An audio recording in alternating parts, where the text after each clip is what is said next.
Hello, everybody, and welcome to Teachers in the Dungeon. I'm Tom Gross with Dan Ream. Hello. And we are the Teachers in the Dungeon. Thanks for joining us today. And if it's your first time joining us, thanks for giving us a try. And if you've been with us for a while, thank you also for sticking with us. It gets lonely down in the dungeon. Yes. That's right. It gets lonely down in the dungeon sometimes. So it's nice to hear from all of you. So let's dive into this. Today, our main topic is going to be, we're going to discuss our favorite dragons. Yes. We have to personally vague as to what favorite means. Yes. We'll talk about what that means indeed. We are going old school. We are talking dragons. Speaking of the name, I forgot his name already. Thumbershow. We're going to talk about some dragons. And you have a list of dragons. I have a list of dragons. We haven't really talked about what we've decided, how many we're going to talk about, top 3, top 4. I don't know. We'll see how far we get. How about that? It's kind of, dragons are sort of a, I wish I had the words for what I'm trying to convey, such an iconic part of Dungeons and Dragons, and yet I've been DMing for 4 or 5 years now, and I think I've used 2 in my entire... The one I remember is when we encountered the blue dragon in the desert, which wasn't really combat, it was more just an encounter. Yes. And he established dominance over us and stole all my money because I tried lying. But yeah, and I'm trying to think, was the other one with one of our groups, or was that another group? Nope. Well, I'm trying to remember. That's because this dragon was in human form. Oh, do I know? Do I know that this individual is a dragon? I think you guys figured it out. Okay. I'm just drawing a blank on it. Which adventure was it? Little girl with the brassy hair. Oh, yes. yes. That's right. We've never seemed to pop up in strange places where you wouldn't expect a 12-year-old girl to be. She was very mobile, apparently. and it found, I seem to remember the first time we came across her, we were like, oh my gosh, what's this child doing out in the middle of the wilderness? And desert. She seemed, it was the desert. And she seemed perfectly capable of handling herself. But we have not seen her in actual dragon form. No. Okay. So that makes me think, how many... So, in the campaigns that I've run recently, in the last 5 years, you have had discussions with an individual who I think you guys have figured out is a dragon, and that's in the vaults of Waterdeep. Underneath Waterdeep, yeah. And then under the mines in, I'm trying to remember the name of the module, but it's in the Yawning Portal book. You fought, and I really mistreated that dragon because I did not use the lair actions properly. I just wasn't, either I didn't understand or I kind of forgot or whatever. But he put up a good fight. He did, but you used a pretty simple spell to control him, and I was out of my sorts, and so you defeated that dragon. And you know what? I don't think in all the times that I've played Dungeons and Dragons in 40-some years, I don't think on 2 hands I can count the times I've played or fought a dragon. Which makes them all the more intriguing to me because they definitely have not been worn out. It's there's something you very rarely, like the best china, you only get out once a year. Right. Oh, you guys fought a wormling in that same that's right. in the first module of the Yawning Portal. But anyway, yes, you're right. So let's do this. Let's each share how we came up with how did we choose this top 4 list. We'll take a break and then we'll go through our list. Cool. So I'll let you start on your methods of choosing. Once again, this was very amorphous. I really just looked at this as dragons I like. Okay. And so that could go in a couple different directions. Either I just admire the archetypal personality that's described in the official lore, or I find that personality, if it's not admirable, it at least is very fun to role play. So that was my choice. I did not look particularly at their weapons or combat capabilities or anything like that. Okay. When I did this list, I initially started out as in the mindset of a 12-year-old boy. I looked at the stat blocks. I checked their hit points and hit die and their armor class and what breath weapon they have. And I kind of looked at all the fun stuff. And then I had the realization that we just talked about. How many times do we ever encounter a dragon? And how much more fun it is to encounter a dragon in a non-combat situation. And how, as a DM, I can play a dragon that is reasonable, flexes his muscles when he needs to in a conversation, but allows the players to kind of have a little fun. So I shifted my mindset when I went to that. And so then I looked more at personalities of the dragons and which ones kind of appealed to me as this would be someone fun to play, or this would be a dragon that's fun to play. And then, hey, if the players make him mad, he's got 572 hit points. And then I go to the 10-year-old boy and let's throw down. Because now I know how lair actions work. If they're in the lair, of course.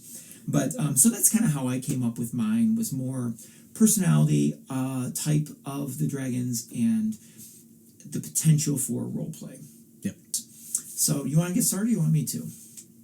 Well, let's have you start. I usually end up starting. Okay. Your turn. I'm going to start with, I kind of have a bit of an order, but I may go out of order here, Ro. It just depends on how many dragons we go into. Okay.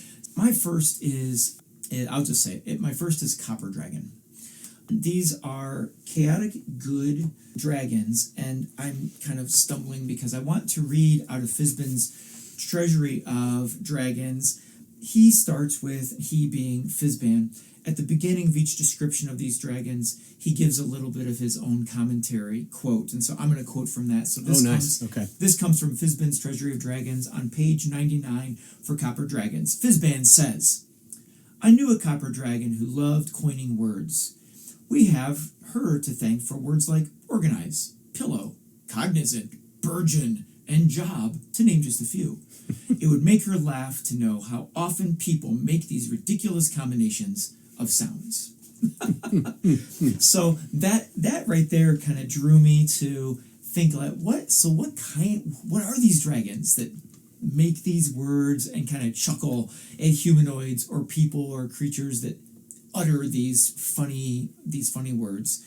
And so when I looked a little bit deeper into the Copper Dragon, I learned very quickly that they are classic pranksters.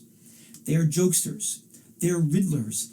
And they enjoy storytelling and anecdotes. And they become irritated. So if you ever want to make a Copper Dragon mad, don't laugh at his jokes. Don't show pleasure in the stories and anecdotes that he's saying, because that really irritates them. So, and they really want you to accept their pranks with good humor. So, of course, because of that nature, they really find joy when they find a really good bard. Which is, I thought of Nikistos right here, how I think Nikistos, if we could encounter a copper dragon somewhere, Nikistos would win the favor very quickly. They enjoy the company of bards. Copper dragons oftentimes will carve out in their lair quarters for bards to stay in, that he wants to like just share stories and listen to their music and their songs. And so these copper dragons really enjoy this entertainment value. So treasure-wise, copper dragons really like earthly treasure. Things like gems and precious metals are things that they will hang on to. And it wouldn't be too much of a surprise that a copper dragon might be a little cautious or wary of people who ask about his treasure. He might think that being a prankster himself, he might think that someone's trying to pull something on him. So a lot of times in a copper dragon's lair, they have narrow tunnels in their lairs, and they will often have false walls to hide and protect their own treasure. But being a prankster themselves, they will take things that are kind of worthless but seem to have value and create a treasure trove of things that are valueless to the copper dragon, hoping to distract people that come into their lairs. They live in dry uplands and hilltops. Mentioned the narrow lairs that they have. I don't know, I was going to do a quick description of them. As they grow into adult dragons, young to adult dragons, that's when the copper shows up on their scales, And then when they move into that ancient dragon, makes sense. A copper dragon's scales get sort of a green hue and a green tint. So if you're an adventurer and you encounter a copper dragon, a good way to judge what the experience or the level of wisdom of this dragon could be based upon their scale, color, and shine. Wormlings, I think you'd be able to tell what a wormling is, but they kind of have that like dull, opulent copper color. Then it gets the shine as the dragon grows until it gets the ancient, legendary kind. Cool. So really cool dragons, and I've got lots of ideas in my head of how I might role play one of those if that seemed to be necessary in an adventure. One thing that occurred to me is set traps that have like a pie that hits you rather than poison or something like that. I think that'd be good. Tar and feathering. Cool. All right, well, I'm trying to decide. I do not have any particular order to these, but I will go ahead and pick my selection that was closest to that, which, for people who know dragons, that would probably be enough to give away that it's a brass dragon. Yes, cool. I like the goofiness of brass dragons. So they're similar in that they like a good time, but rather than stories and songs, they want just to chat and gossip. Oh. And the official lore says the way to make them mad is to try to avoid, if you're an intelligent creature that can converse and you don't converse with them, they said you may find yourself attacked, not to be hurt, but to be rendered unconscious until the dragon can subdue you and force you to have a conversation, which I think would be fun. Yeah. It says a brass dragon is trusting of creatures that appear to enjoy conversation as much as it does, but it is smart enough to know when it is being manipulated. When that happens, the dragon often responds in kind, treating a bout of mutual trickery as a game. Nice. So that would be kind of fun to role play. So the brass are of the big dragons, they're among the least powerful. So they are, and they share territory preference with blue dragons, which are quite powerful on the evil side. So they don't like them very much. Okay. And in our interaction, the little girl that was actually a brass dragon warned you about, Grazdul was her name. Yes. Warned you about the blue dragon. Mm-hmm. She knew where he was and tried to counsel you on how to avoid him. So that was one thing that was kind of fun to put in there. But yes, I didn't research nearly as much about the brass as you did about the copper. I know that they are genuinely good-humored, and their breath weapon is more likely just to knock you out rather than to do damage. Okay. To just put you to sleep. And beyond that, they just kind of seem to enjoy life and enjoy conversation. And cool. So like the copper, they would invite a bard or someone in, but you might find it hard to leave once you were there, because they just wouldn't be able to let you go. Are they a lawful or I'm assuming they're a chaotic good, probably. For sure they're chaotic. I know they're good, and they're so I feel like there are other dragons, and I'll get to one here in a second, that would definitely help a party in distress. Oh. I don't know that the brass necessarily would. They might. I was thinking we didn't have any similarities, but what you just said makes me think maybe we do. So, okay. So, when you were saying that, so this is the character that I would love to face up with a copper dragon, because I'm pretty sure the copper dragon would knock him on the head because he resists conversation, and that would be Durishley. Yes. I think everyone in the party would step back and just thoroughly enjoy that whipping until Durishley says a sentence or two. So, all right, very cool, very cool. My second one, so just a little insight. I did somewhat order mine. So copper was my number 3. Now I'm going to my number 2, and then I'll do number 1, and then if we decide we want to keep going, then I jump back to 4. Okay. My second is the silver dragon. And I chose the silver dragon. Well, let me read the little description from Fizban first, and I'll tell you why I chose him. Fizban says, very, very short, silver dragons are the best of the best kind of dragons. They just get it. you know? Which I think is cool. They do get it. And what I love about the silver dragons is their infatuation with humans. Mm-hmm. They think humans are just, I don't know if it's adorable, cute, but they just love the zest for life that a human has because of its short life. Mm-hmm. Elves and dwarves don't have, they have time on their hands and they know it, and so they don't have that like outgoing nature that a human does. And so these lawful good silver dragons love they love company, first of all. Mm-hmm. They do enjoy being with other silver dragons, but they also love the company of mortal people. So because of that, their treasure is typically the treasure of people. And so you might find in their lairs, you might find like human history kinds of things. You might even find ancient remains of famous humans, of kings and queens, things like that. They might collect the thrones of those kings and queens as well. Okay. Art, jewelry, they love that. One that was noted in the Monster Manual is a silver dragon might even collect an entire intact ship and take it to their lair and just display it as their treasure, which I think is really cool.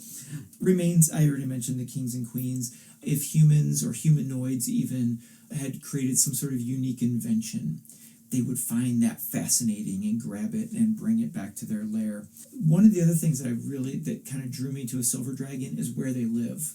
They tend to live in the clouds, up on top of mountains, because and the reason there's a reason why they like those very high sort of dreamy places is because humans especially, have these expectations for dragons to have great places to live. So as to not disappoint humans, silver dragons like to have lairs in high places. The other places you might find a silver dragon would be in lost or remains of human places, like remote towers, citadels, lost human outposts, maybe even an abandoned mine. Just because of that infatuation with humanity, they would enjoy living in a place like that. Because of their living in high mountains, the enemy of a silver dragon would be a red dragon, which are kind of the big baddies of those chromatic dragons. Mm-hmm. And I guess I think most people listening would know this detail about dragons in the Dungeons and Dragons world, but in case there's someone listening that doesn't, chromatic dragons, the base color, red, blue, green, black, those are evil dragons, and the metallic dragons generally are good aligned. Right. And so oftentimes they are matched up. It's like the world of Super Friends. Superman goes against Bizarro and Riddler and Batman, things like that. But it doesn't necessarily line up power-wise, as you mentioned with the brass dragon and the blue dragon. Mm-hmm. Blue dragon is definitely more dominant. Mm-hmm. And I would say here the red dragon would be the dominant of the silver dragon. But they're powerful enough to hold their own, to keep their lairs in the places in which they live. Oh, one more detail about their lairs. Oftentimes, especially up in the mountains, they will collect like large pieces of human architecture, and they will line the outside of their lair with like a portion of a castle wall. Or, if there's some sort of war machine, they'll place that on the exterior of it. Silver went antiquing. That's right. So anyway, that's silver dragons. And I think there's some really cool things that you could do with them, especially with the party of humans. They were on my original brainstorming list that just didn't quite make the cut. Got it. So one that's similar to them, but I thought was just a little more exciting to play would be a bronze dragon. Yeah. So bronze dragons are ones that will step in to stop something bad happening. Okay.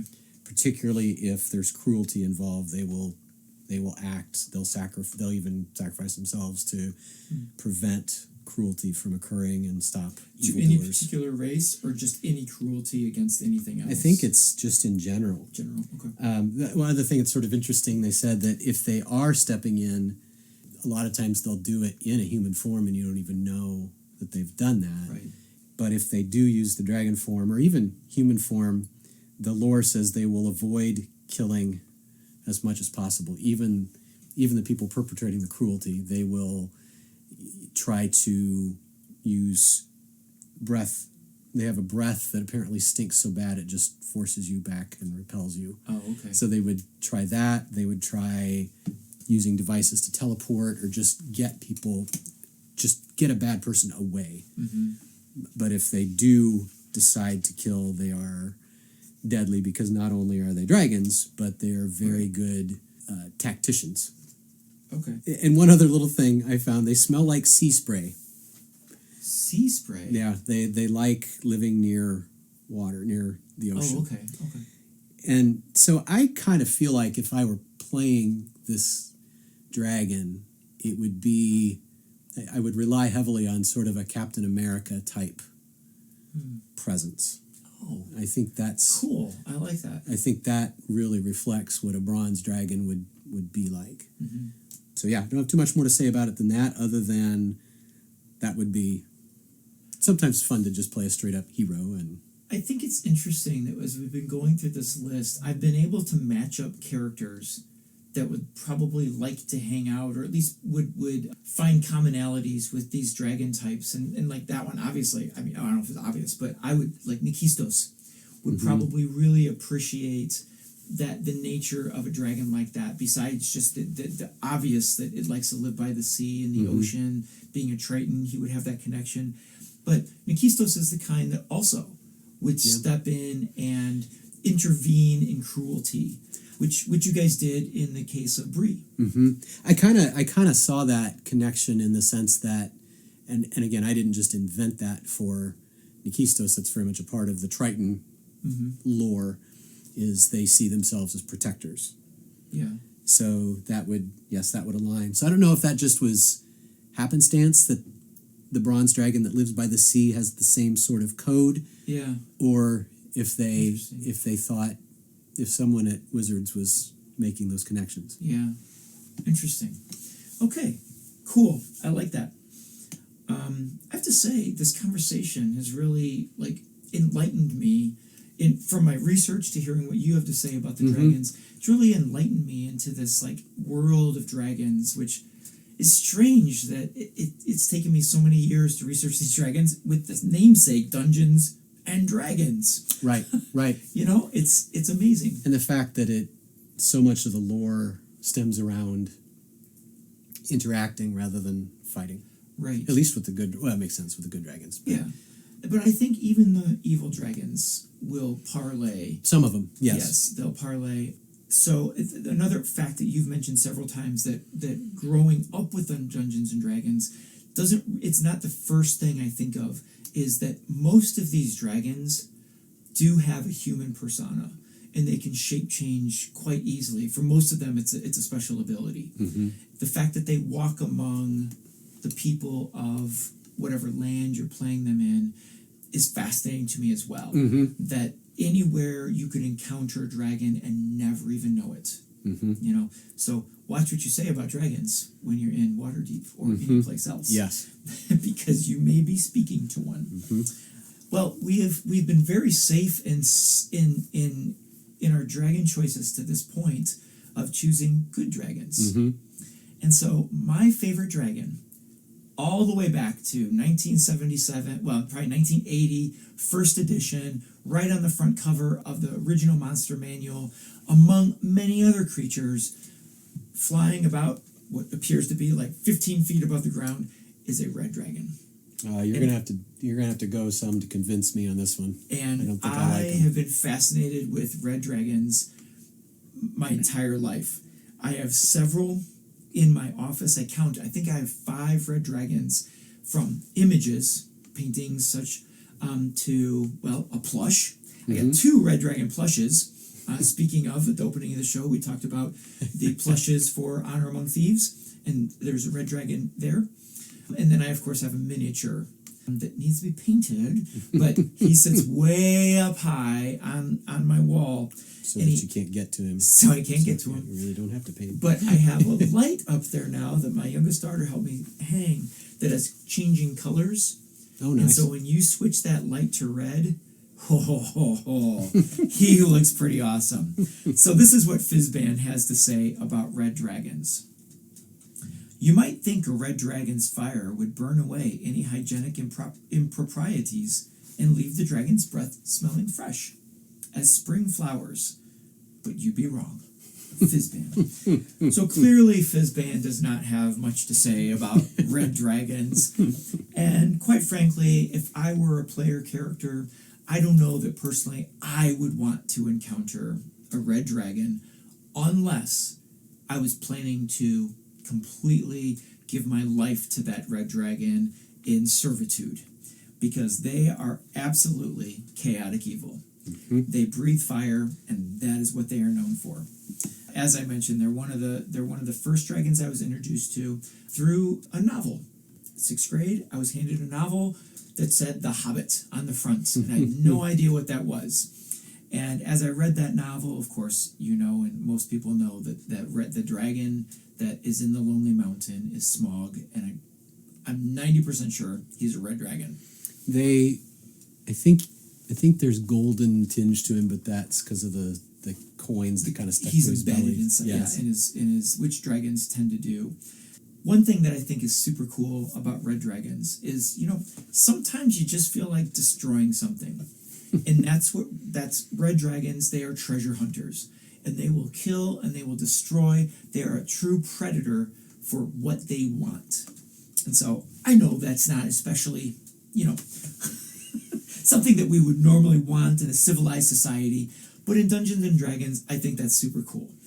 In a way, it makes the choices for the players a little easier in that there's not like a moral dilemma or quandary about, well, should we join or try to reason or try to...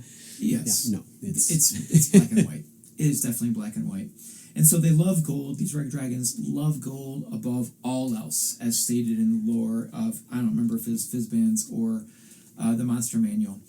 And they like to be worshipped. Who does? As hinted, right? Exactly. They oftentimes do have evil humanoid followers who live in fear of the dragon and will do anything the dragon asks, because if they don't, they'll die. Super dominating as a creature. One thing I do like about the red dragon is the look of the red dragon. The other two dragons I didn't really talk about how they look other than the copper dragon's scales. What I think is super cool on the red dragon is they've got that like swept back horn style, and then they've got a spine going down their back, and it almost gives a sense of like a dinosaur, but it's not. It's a dragon. It's a reptile. So I just like the look of those dragons, and I'm trying to remember, he's on the cover of... He's on the player screen, or the DM screen. Yeah, he's on the DM screen. I thought he's on the cover of a book, but anyway, so I like that. So their lairs, as I mentioned earlier, oftentimes found in mountains or caverns. A lot of times if they can find a volcano or some sort of like a geothermal type of a setting, they like that naturally because of the heat and the fire. And because of where they live, often puts them at odds with copper dragons.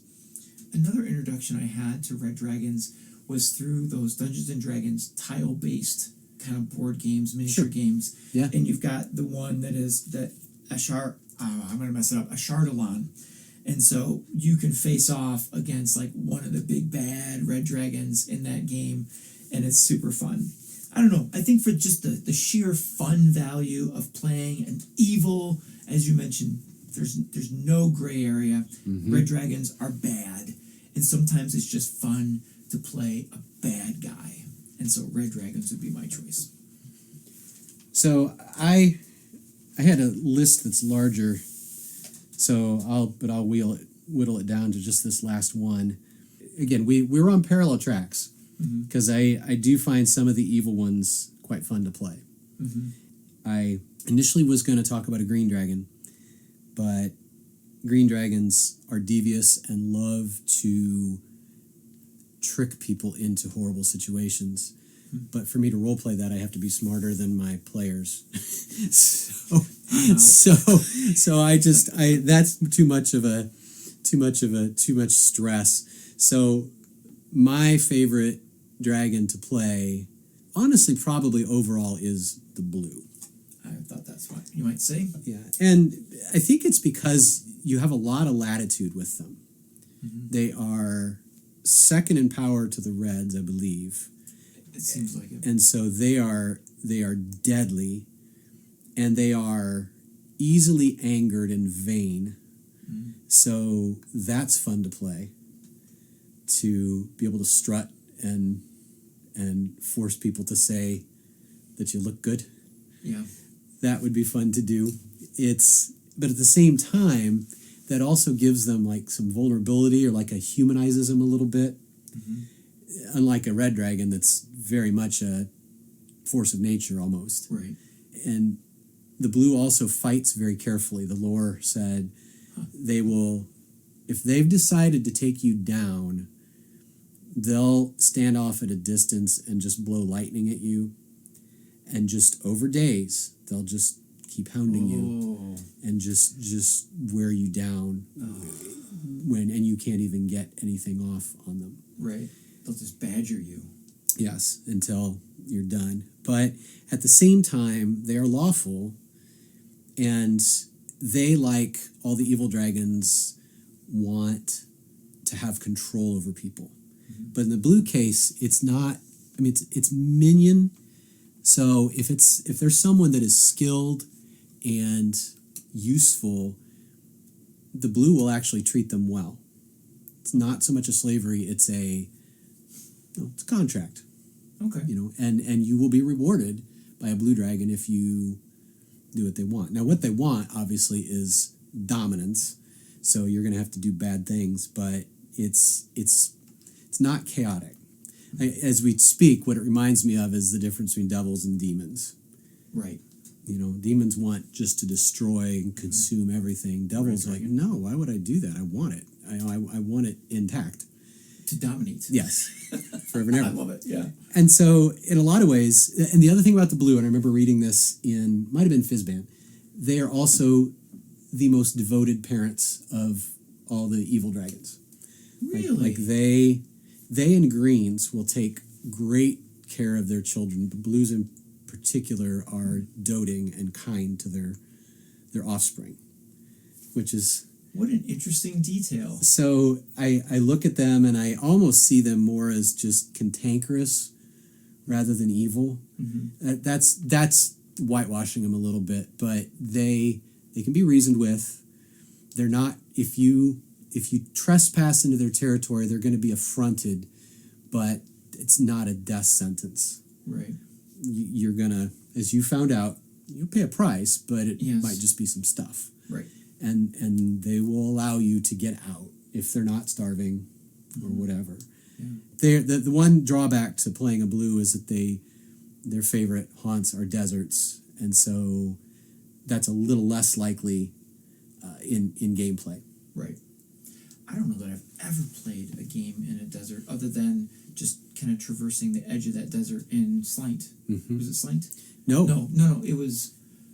It was our kids, our dads and kids. Gosh, where was it was in the continent where Telesari is, but it was when we got Civ and those together and our kids. That's right. Okay. And yes, went through the. Well, cool. Well, Sid, what are some of your honorable mentions? I only have one, but what are some of yours? The one that I almost mentioned instead, just because we didn't do any from this class, is a sapphire dragon. Oh, the gem dragons. Yes. What? So we talked about metallics are good. The chromatic are bad. Where do the gem dragons fall? Right in the middle, neutral. They're all neutral. Yes.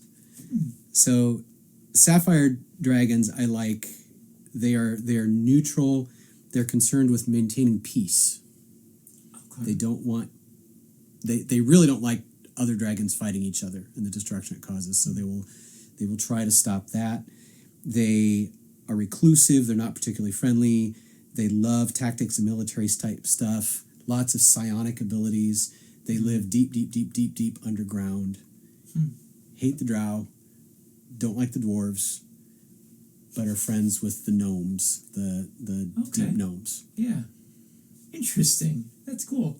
I don't know much about the gem dragons are kind of a newer 5th edition. With Fizban. Yeah, with Fizban. So that's cool. I'll have to look into those. The one I chose is, I don't know when I would ever use a dragon like this, but it just sounded cool, kind of like the red dragon, was the shadow dragon.